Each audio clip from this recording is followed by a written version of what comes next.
ગેસની સ્થિતિમાં સરકાર એક એવી કામગીરી કરીને શું પ્લાનિંગ કર્યું છે?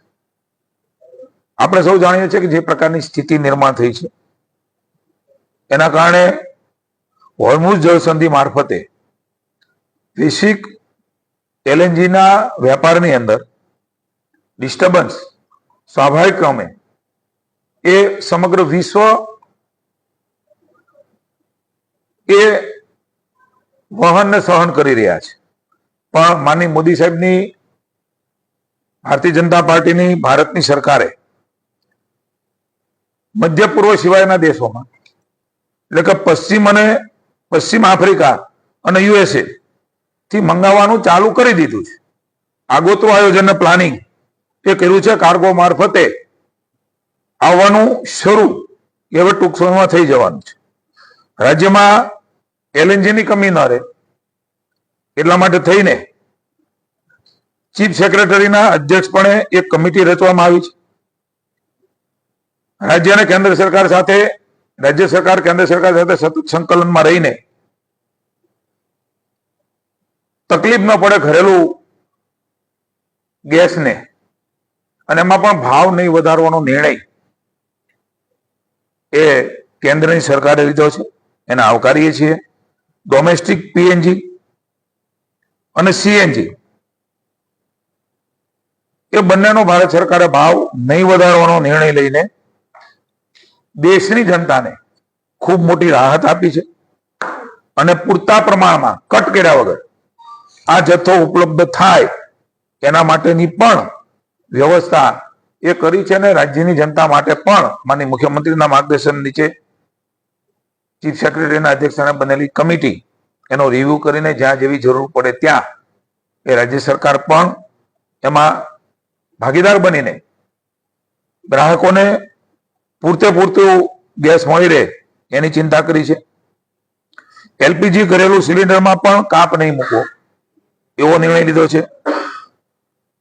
ડોમેસ્ટિકમાં કોઈ પણ જાતનું તકલીફ ન પડે એની ચિંતા કરી છે. આપણે સૌ જાણીએ છીએ કે કોમર્શિયલ જે છે એમાં 80% મળી રહે એના માટેના પ્રયત્નો એ કંપનીઓ કરી રહી છે. આ પ્રકારે રાજ્યની અને કેન્દ્રની સરકાર મળીને આ જે સંકટ છે એ વિશ્વનું છે, પણ હાથ ઉપર હાથ નહીં ધરીને કેન્દ્ર સરકારે ઇનિશિયેટિવ પગલાઓ લીધા છે. રાજ્ય સરકારે પણ એની જરૂરિયાતો જણાવીને રાજ્ય સરકારે જે કરવાનું છે એમણે પણ એ ખર્ચ ન કરવો પડે અને પૂરતો જથ્થો મળી રહે અને કટ ન કરવું પડે એની ચિંતા એ કરી છે. એટલે રાજ્યની જનતાને હું જણાવું છું કે આપણે કોઈ પણ અફવામાં આવ્યા વગર સંગ્રહ ન થાય. પેટ્રોલ ડીઝલ પણ પૂરતું છે. આપણે જેટલી જરૂરિયાત છે જરૂરિયાતો સામાન્યતા જે વાપરીએ છીએ એમાં ક્યાંય તકલીફ ન થાય એના માટે સરકારે આવશ્યક પગલાઓ લીધા છે.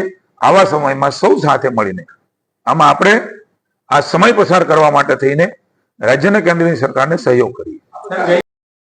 ખાસ કરીને ઉનાળો આવી રહ્યો છે ત્યારે પીવાના પાણી અને સિંચાઈના પાણીની ઉપલબ્ધતા બાબતે ડીપલી રિવ્યુ માનનીય મુખ્યમંત્રી શ્રી કર્યો છે.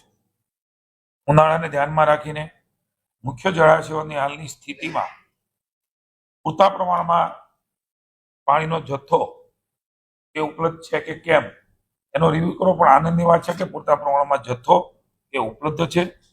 રાજ્યના મુખ્ય જળાશયોમાં કુલ ક્ષમતાના 72% વધુ માર્ચ મહિનો ચાલે છે, એટલે કે 6.46 લાખ MCFT પાણીનો જથ્થો એ ઉપલબ્ધ છે. રાજ્યની જનતાને સરકાર વતી જણાવતા આનંદ થાય છે કે ઉનાળામાં તકલીફ ન પડે એટલા માટે ઈશ્વરે પણ મહેરબાની કરી છે અને સરકારે પણ વ્યવસ્થાઓ એ પૂરી કરી છે. ગત વર્ષની સરખામણીમાં 4.15% વધુ જથ્થો એ હાલમાં ઉપલબ્ધ છે. ગુજરાતની જીવાદોરી સમાન સરદાર સરોવરમાં 74%થી વધારે એટલે કે 2.47 લાખ MCFT પાણીનો સંગ્રહ એ કરવામાં આવ્યો છે. એટલે પૂરતા પ્રમાણમાં પાણીની કોઈ પણ તકલીફ ન પડે એના માટે ચીફ સેક્રેટરીને માનનીય મુખ્યમંત્રીશ્રીએ નિર્દેશ આપ્યા છે.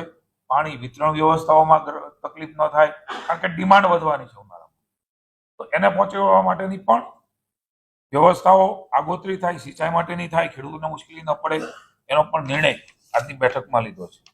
માનીય ભૂપેન્દ્રભાઈએ ખાસ ચીફ સેક્રેટરી અને સૌ સચિવોને સ્વચ્છતા ઉપર માનનીય મોદી સાહેબે વિશેષ ભાર આપ્યો છે. ત્યારે ગુજરાત રાજ્ય પણ એમાં અગ્રેસર રહ્યું છે.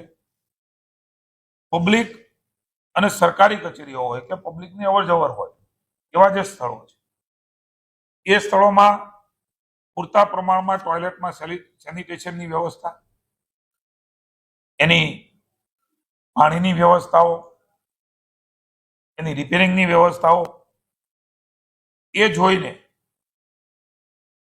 એ પણ પૂરી કરવામાં આવે અને સ્વચ્છતા એ પણ બરોબર જળવાય એના માટેની પણ સૂચના કે માનનીય મુખ્યમંત્રીએ આપી છે. અને જરૂર પડે સેપરેટ ટેન્ડર કરવા પડે તો કરીને પણ આના ઉપર ભાર, જ્યાં પબ્લિક વધારે આવે છે, જ્યાં અવરજવર વધારે છે, તો સ્વાભાવિક છે કે જાજો ઉપયોગ થતો હોય છે. તો એવા વખતે અલગ ટેન્ડરની જરૂર પડે તો અલગ ટેન્ડર, ને જ્યાં ડિપાર્ટમેન્ટને લાગે છે તો એ પોતે પણ પોતાના ડિપાર્ટમેન્ટના ટેન્ડર કરીને આ પ્રકારની વ્યવસ્થાઓ તુરંતમાં બનાવે અને માહિતી એકત્રિત કરી અને ઝડપથી કામગીરી કરે એની સૂચનાઓ માનનીય મુખ્યમંત્રીશ્રી આજની બેઠકમાં આપી છે.